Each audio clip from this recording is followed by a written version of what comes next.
Good morning everyone, welcome back to the channel to a new blog. আশা করি আপনারা সবাই খুব ভালো আছেন, আমিও ভালো আছি। স্মাইল নাই তোমাদের সবাইকে স্বাগত।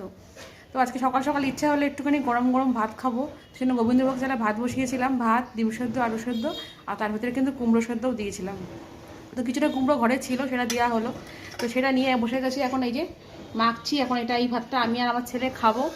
আর ছেলে আর ওর বাবা বাজারে গেছিলো, বাজার থেকে অনেক কিছু নিয়ে এসছে। সব টেবিল পর পড়ে রয়েছে, কিছু তোলা হয়নি। এগুলো সব তুলবো, খাওয়া দাওয়া করে নিই, তারপরে তুলবো। তো এই ভাতটা এখন আমি আর আমার ছেলে খাবো।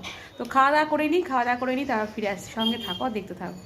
খাওয়া দাওয়া তো কমপ্লিট করলাম, কিন্তু ঘর বাড়ি কিচ্ছু গোছানো হয়। এই যে বিছনা কাঁথা এরমভাবে পড়ে রয়েছে, সবার ওপরে এই যে ডাং ডাং সব জিনিস পড়ে রয়েছে, ঘর বাড়ি এরকম অবস্থা।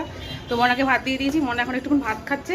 ওনা খেয়ে নিই, ওনা ভাত খেয়ে নিই, তারপরে সব করবে হচ্ছে ঘর বারান্দা ঝাড় দেবে, মুছবে। ওনার এখন কাজ বাকি রয়েছে, শুধু বাসন মাজা হয়ে গেছে, আর কিচ্ছু হয়নি। এই হচ্ছে কথা। তো সেগুলো এখন সব করবে মনা। ভাতটা খেয়ে নিক, আমরা খেলাম গোবিন্দভোগ চালের ভাত, তাই একটু ভাত ছিল, সেটা মনাকে দিলাম। এবং তুইও খেয়ে নে আমাদের সাথে সাথে, গরম করে আলু শুদ্ধ ভাত ঘি দিয়ে খেয়ে নে। তো ওকে দিয়ে দিয়েছি বাটি করে, ও খাচ্ছে বসে বসে। খেয়ে নিক, তারপরে মনা ঘর ঝাড় দিয়ে ঘর মুছছে। ততক্ষণে আমি এই বিছনাগুলো সব তুলে নেবো।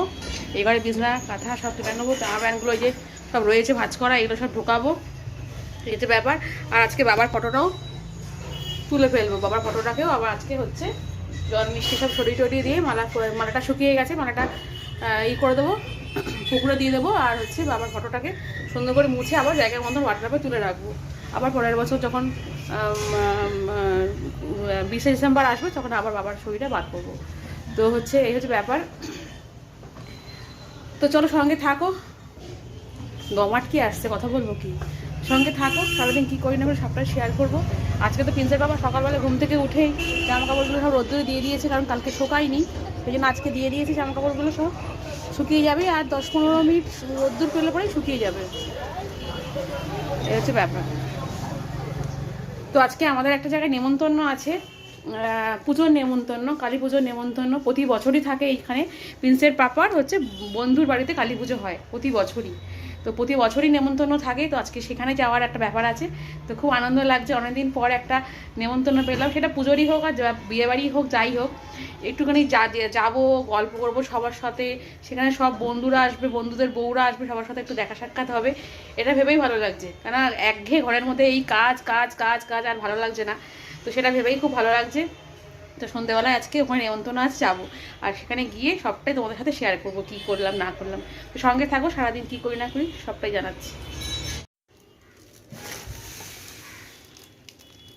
লেগ পিসটা একটু দেখি কিরকম দেখতে, সাইজটা কিরকম। এই তো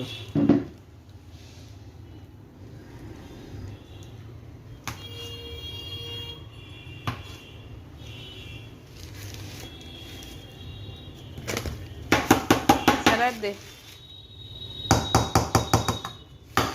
এখন ছেলে আর আমি খেয়ে নেবো, আর ওর বাবা এখন পরে আসবে, তখন এসে পরে ওর বাবা খাবে। এই ওর বাবা রয়েছে প্যাকেটে, 1 প্যাকেট, আর আমরা 2 প্যাকেট ঢেলে নিয়েছি। ঢেলে নিয়ে দুজনে খাচ্ছি।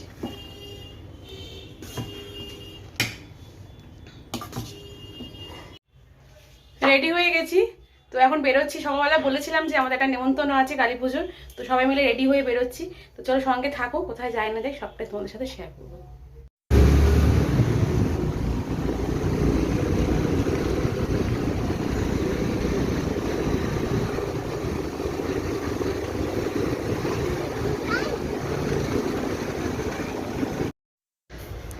আমরা পৌঁছে গেছি যেখানে আমাদের নেমন্তন্ন ছিল আজকে কালী পুজোর।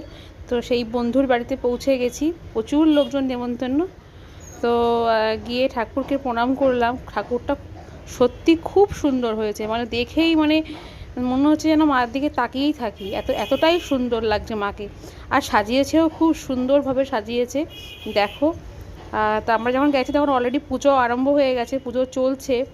তো ঠাকুরকে ভক্তি ভরে একটু প্রণাম করে নিলাম, নিয়ে নমস্কার টমস্কার করে নিয়ে তারপরে গেলাম হচ্ছে খাওয়া দাওয়ার ওখানে।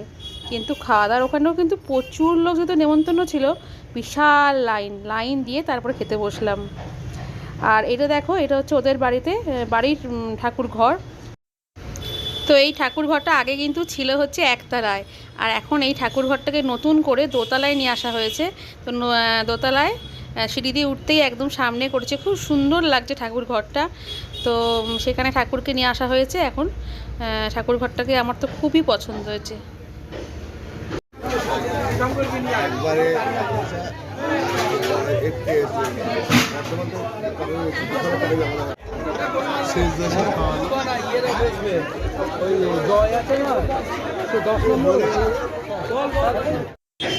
খেতে বসে গেছি, খাবার দেওয়া হয়ে গেছে। তো দিয়েছে হচ্ছে খিচুড়ি প্রথমে, আর তার সাথে দিয়েছিল বাঁধাকপির তরকারি। তো তারপরে দিয়ে দিল হচ্ছে পোলাও, আর তার সাথে দিয়েছিল হচ্ছে আলুর দম। আর শেষ পাতে ছিল কিন্তু চাটনি আর পাঁপড়, আর তার সাথে দিয়েছিল পায়েস। ঘড়ির কাঁটা বলছে 10টা 20। তো আমরা এইমাত্র বাড়ি আসলাম, এখন জামা টামা কিছুই ছাড়িনি। তো হচ্ছে এখন জামা টামা ছাড়বো, আর নিঙ্কিকেও খেতে দেবো। নিঙ্কির জন্য 2টো রুটি নিয়ে এসেছি, আমরা তো খেয়ে এসেছি, সেই জন্য আমাদের খাওয়ার কোনো ব্যাপার নেই। তো নিঙ্কিকে এখন 2টো রুটি দেবো, দিয়ে খেতে দেবো, খেতে দিয়ে তারপরে হচ্ছে শুয়ে পড়বো। তো চলো আজকে ব্লগটা এই পর্যন্তই রাখছি। সারাদিনের ব্লগটা তোমাদের যদি ভালো লেগে থাকে তাহলে একটা লাইক করো, কমেন্টস করো, প্লিজ আমাকে সাবস্ক্রাইব করো। আমার ব্লগ আজকে এখানেই শেষ করছি, কালকে ফিরে আসছে একটা নতুন ব্লগের সাথে। ততক্ষণের জন্য তোমরা সবাই সুস্থ থেকো, ভালো থেকো। Good night.